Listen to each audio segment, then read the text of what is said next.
क्या आपने रामायण देखी है? अगर देखी है तो सबसे पहले कमेंट सेक्शन में मेंशन कर दें कि विभीषण किसके भक्त थे, क्योंकि संत रामपाल ये कहते हुए नजर आए हैं कि रावण की सोने की लंका थी, रावण ने वर्षों के तप से उसे प्राप्त किया था, लेकिन वो जब उसे नहीं रख सका, उसका अहंकार इतना हो गया, तो वो आखिर में आके विभीषण को मिली, क्योंकि विभीषण कबीर के भक्त थे। ये बात संत रामपाल कह रहे हैं। अब इस बात पर सोशल मीडिया पर एक बहस छिड़ चुकी है कि विभीषण तो भगवान श्री राम के भक्त थे और बाबा रामपाल कह रहे हैं कि विभीषण कबीर के भक्त थे। अब दोनों में से आप क्या मानेंगे? कमेंट सेक्शन में सबसे पहले आप ये बताएं कि विभीषण किसके भक्त थे।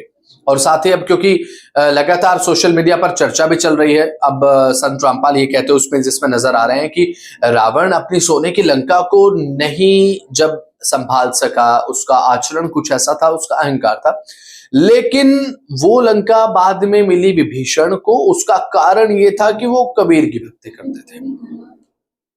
ये बात संत रामपाल की तरफ से अपने संगत को संबोधित करते हुए, अपने अनुयायियों को संबोधित करते हुए कही गई।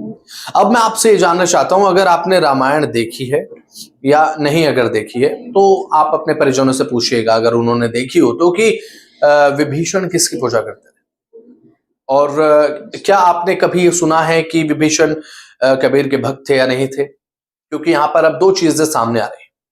अब सोशल मीडिया पर कुछ लोग ये कह रहे हैं कि हाँ संत रामपाल ठीक कह रहे हैं, कुछ लोग ये कह रहे हैं कि नहीं संत रामपाल जो है वो गलत कह रहे हैं। अलग अलग प्रतिक्रियाएं। तो ये जो विषय है, क्योंकि जो रामायण में दिखाया गया और जो संत रामपाल कह रहे हैं, आप क्या सोचते हैं दोनों में से क्या सही? अब ऐसे में क्योंकि जो उनके अनुयायी हैं, उपासक हैं, वो लगातार ये कह रहे हैं कि हाँ संत रामपाल ये कह रहे हैं, लेकिन सोशल मीडिया पर चर्चा इस बात के, सोशल मीडिया पर लोग इस बात को गलत भी कह रहे हैं कि ये बात संत रामपाल जो है वो गलत कह रहे हैं, ऐसा नहीं है।